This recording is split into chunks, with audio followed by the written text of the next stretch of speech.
Hey everyone, welcome back to Iron Bay Research. We're shooting episode 4.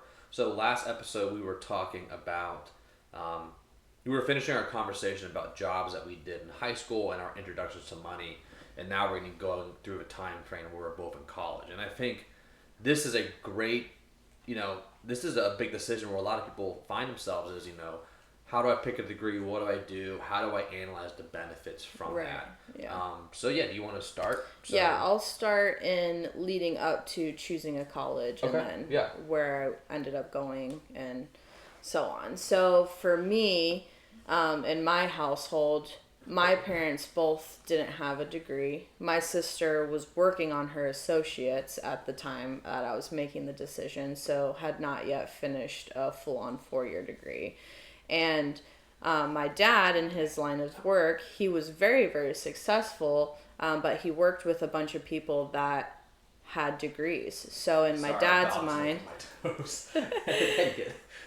so in my dad's mind and my mom's mind most likely as well, she was a hairdresser, that you needed a 4-year degree to be successful. That's what they saw. That's what they were sold on. So that's what they wanted me and my sister to do. So that's really where the decision making came in, is you need this piece of paper to be successful no matter how you get it. I also wanted to play soccer in college at the time, so that's kind of where the decision was. It wasn't really about what college is aligned with my interests and the type of degree that I want, which it probably should have been. Yeah. It was more like, let's just get the degree. Who cares who gives it to me? I just want to play soccer. So that's kind of the route I went. And I think my dad was kind of on the same page too, because we didn't know to what extent I should be thinking about the degree. We were just kind of get the degree and see what happens. And hopefully you're successful, because that's what everyone says should happen. Yeah. So I did that. And I was looking at a couple colleges, my dad made a video of me playing soccer. We sent it out, met with a couple colleges, and the one that stuck was Radford University in Southwest Virginia. It's a little university just outside of Virginia Tech. How was it? Did your dad just literally look up the recruiter at a college and No, actually for Radford, how it happened exactly was my good friend and my roommate all 4 years at college. She's still my really good friend now. Caitlin, she was on my travel soccer team in high school and was committed to Radford. And at that time, I was having a little bit of a hard time because I broke both my feet consecutively year after year.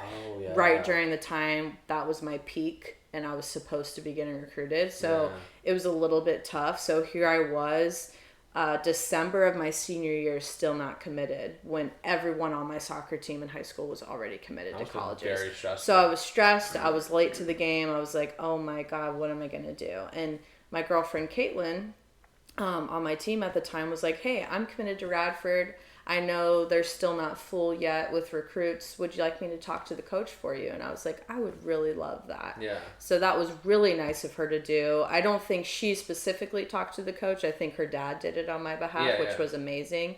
And then we were playing in a tournament 2 weeks or so later after Caitlin and I had that conversation. And her dad came up to me really excited saying, hey, I want to let you know the coach for Radford is going to be at the game and really wants to watch you play. Okay. And it was awesome. Nice. So perfect timing. Luckily for me, I was always the type of player that was very inconsistent. I either played like crap or I had an amazing game. Just and a crap shoot. And that game, Bryce was actually at that game too. I don't know if you remember. You met all my girlfriends. It was a nighttime tournament game. That game that he came to, I happened to play out of my mind. I scored 2 goals, had an assist because I was a striker. Nice. So it was very lucky. So he called me the next week, would love you to come visit, check out the school, and yada yada. So you're playing for your life. I literally was. So it literally happened within a month of me talking to Caitlin and then committed to Radford. We went down there, visited, loved it. Loved the coaches, had a conversation. At that time, there was no money in it for me. I was just so late to the game. That whole money pot of my class had been committed, at least for the first freshman year of me playing. Scholarships, right? The scholarships, okay, yeah. So he Were was there just like, any other colleges that were offering you a scholarship that was like weighing the decision? no, no one else. I had Longwood offering me a position. Okay. And I was also talking with, I think it was called, Eastern Carolina, ECU. I was talking with that coach as well. But they were having a weird situation where they were in between coaches. And it's funny because I saw a girl. It might have been Western Carolina, Eastern Carolina now, I can't remember. But I was working at Bob Evans when I was talking to one of those Carolina schools. Definitely not UNC. It was like one of the lower end Carolina schools. But she came in wearing a sweatshirt of the school I was talking to to commit. And I said, "Oh, hi. I was a hostess at Bob Evans. I was like, I noticed you're wearing that sweatshirt. How do you like it?" And she was like, "Don't come here. Serious issues. The coach is crazy." And I was like, "Oh." She said, "I'm trying to leave and go to another school." I think I remember you. Yeah, you telling me and that. so I just took what she said as Bible, and took it to heart. I knocked him off the list. I was like, "All right, Radford, Longwood." And at the time, my decision, Longwood was great too, but Longwood, the city community wasn't as built up as Radford. It was really in the sticks, farm country of Virginia. Longwood? It was. It's called Longwood, Virginia, but it was like an hour outside of Radford, like really in the farm area. Longwood. Yeah. So, while Bryce looks up the city of Virginia that was in, anyways, Longwood was not in a conference at the time, so they didn't have anything to win. You're just basically playing a bunch of scrimmages, which as an athlete sucks. You want to have something to strive to. So Radford was in the Big South Conference. They could win championships. They were part of the NCAA. And that's how I made my decision on Radford. Okay. Okay. Oh, yeah. It's like really in the rural part of Virginia. Yeah. Okay. Sorry, I was just trying to kind of get So that all weighed into my decision. Yeah. Radford, I wanted to play for championships and win something. And they were a little bit built up. They were near Virginia Tech. So that kind of all weighed into the decision. And I felt a little bit rushed because I was like, I really want to commit. And this coach at Radford, he's telling me he really wants me. And that made me feel good. Was it bird in hand, two in the bush? Like, you had someone that liked you. So I was like, let's go with it. So I did. And that was it. How was the conversation with how you're going to pay for college? How did that go with your parents? Gosh, yeah, that was stressful. So basically, I remember my mom coming on another visit to me with me before we did orientation, me and you together. Yeah. We just went to the finance of the college. They have like a finance sector, and my mom was just like, look, we can't pay for college. What are our options? And they, gave us a bunch of different things we could apply for. Obviously, I applied for FAFSA, which is the government program. I did get a grant, but it was not a grant. I got their version of a loan, but like very low interest, which was nice. It was like next to none. But I only got, because of what my parents made on paper, I only got like $5,000 because on paper my parents did really with the good. FAFSA? Yeah, with the FAFSA. Yeah. So we were like, where's the rest of the money going to come from? So we heard of Sally Mae. Yeah. We applied through that. Awful. I mean, we can talk about how that's probably a scam later. No, easy process. Too easy. Oh, yeah. But awful interest rate. That's a big conversation. I get into. Yeah, awful interest rate. Which at the time, I knew nothing about that. My parents probably didn't know anything about that either. They just wanted me to get the degree and we'll figure out the rest later. Yeah. And I know my parents weren't leaving me in a lurch. Like, we never had that conversation candidly, which we should have had. Like, how am I going to pay this? We were just like, we'll figure it out later. We just need the degree. Yeah. It was almost like desperation mode. Yeah.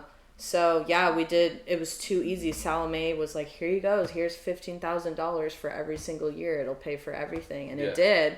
And I wasn't stressed during school because it did pay for everything. Yeah. But then we can talk about that later, the call I got of how much I'm actually going to have to pay once I graduated. And it was a dagger to the heart. Yeah.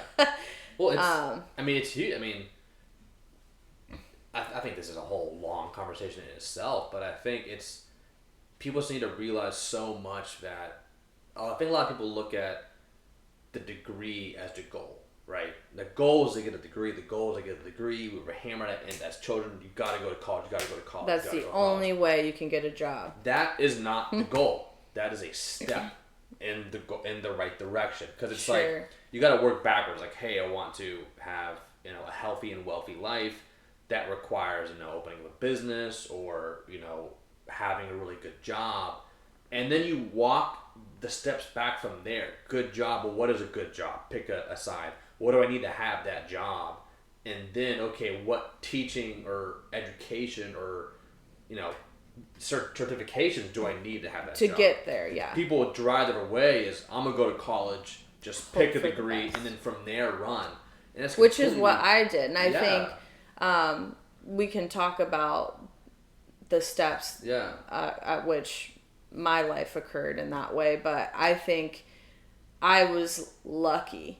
I could have been the bad story of the debt taking over my life, yada yada yada. But I think that that's why this is a great conversation, because I think I'm the other end of the spectrum, where you did things opposite. You did military, had your college paid for, which we'll get into, and I did what now we're finding is we hope that we can pass the knowledge on to our kids, that they don't make that same mistake where they go into a crap ton of debt.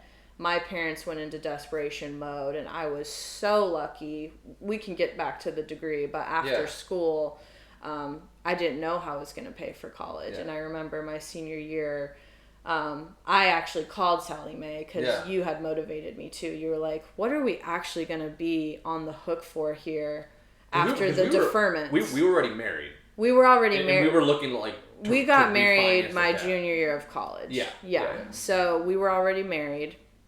And I called Sally Mae to go, what is the deal? And at this point, I did get a job offer, which was nice that I accepted, and they held the position for me after college. So that was great. So I got my first job offer. It was $35,000, and I was like, at that time. Where was that again? That was George Mason Mortgage. Yeah, that's it was right. Okay. For a mortgage company. I was going to be in post-closing. Anyways, just admin stuff, paper pusher basically. But I was so stoked about it. So I wasn't stressed. I got to enjoy my senior semester because I had a job in the bag. And our goal was I was just going to pay everything I made towards the debt and hope that once Bryce gets out of the military, we would be done with it. But anyways, I called. I don't know why in my mind, I was thinking it was all one loan, not 3 separate loans for every single year. Yeah.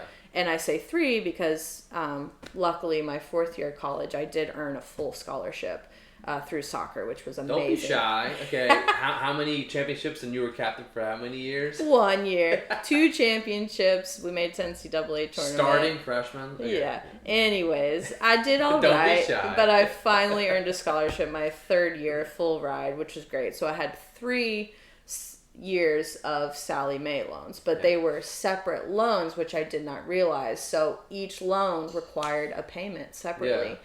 I was thinking it was just $200 a month to pay the sum. Yeah. It was about $250 per loan so I had to pay. Yeah. So close to $800 that I would be required to pay a month, and that was only covering the interest, not paying down the principal. Yeah. So if I wanted to pay down any principal, I would have at least to pay $1,000, a month, and which would have been fine with my job, but I wasn't thinking about it that way. I was thinking about what Bryce was making in the military at that time, and I was like, oh my God, how are we going to afford that? We had a fight over it. We did. It was like our first fight. I was very upset because I wasn't making... I think because I underplayed it, and I led you to believe something that I did believe, but it was incorrect of me. I needed to know the facts, and that was because... I wasn't comfortable talking about money or figuring it out. I was just like, oh, it'll figure itself out. I think it's this. No. And that was my very first slap to the face where it affected my relationship. Yeah. It affected my mindset. I was like freaking out. Yeah. And I remember I called my dad and I was like, I told him how unhappy you were and I caused this issue in all fairness to you. And I was just like, he's gonna divorce me. I have all this baggage. Hey, heads up, we didn't get divorced. Anyway, so I was on the phone with my dad, really nervous. Yeah, we're not divorced. Great. This is fast But I forward think it 10 shows years like later. finance is a main reason for divorce. I think It it's is, like a top two reasons. and that's why we're having these conversations Yeah. and sharing it with you all, because it shouldn't be taboo. I think you need to put everything out in the open, and Yeah. that was my first taste of. I didn't put anything out in the open. Bryce was led to believe something that wasn't the case, and it was really scary. I was like, my relationship's on the line. I have all this debt now. Yeah. What am I gonna do? And 3 weeks later, I wouldn't have left you if we had a lot of I debt. know. It was just a stressful point. It was a stressful conversation for sure. Obviously, we got married very young. I was only 21 when that conversation happened. Yeah. So for me, the world was ending. Yeah, I had like $10,000 in the bank from like 3 years of work. Yeah, It's yeah, like, yeah. We don't have the money. Yeah, to do this, exactly. dude. And my full debt was $60,000 was Yeah. my full debt that was owed. So a month later or so, it was a week before I was graduating college. I'll never forget. It was a Thursday night. Hopefully I can talk about this without getting emotional. I've been emotional about it in the past. In a good way. It's a happy thing. But it was a Thursday. My parents called me at Radford, which is 4 hours away from where my parents lived. And they were like, hey, what are you doing? And I was like, I'm watching TV at the apartment. And they were like, we're here. And I said, what? You're here at Radford? It was a nice surprise. I really enjoyed my parents. Luckily, I wasn't out drunk partying or something. I was just casually hanging out the apartment. And they said, we want to get dinner at McAdoo's, which was like our favorite restaurant locally there. And I was like, okay, yeah. So they came and picked me up at my apartment. We went to get dinner. And they gave me this letter. They shouldn't have done this in public. I don't think they knew how much it was going to mean to me. But they gave me this letter, and it had a piece of paper in it. And my mom wrote like a really nice poem on it that was like, some birdies are trapped down, riddled with debt, but you, my little birdie, you're debt free. You can fly free. Something along those lines. And then it was a picture of my loan paid off in full. Yeah. And wow. yeah, it was wild. Yeah.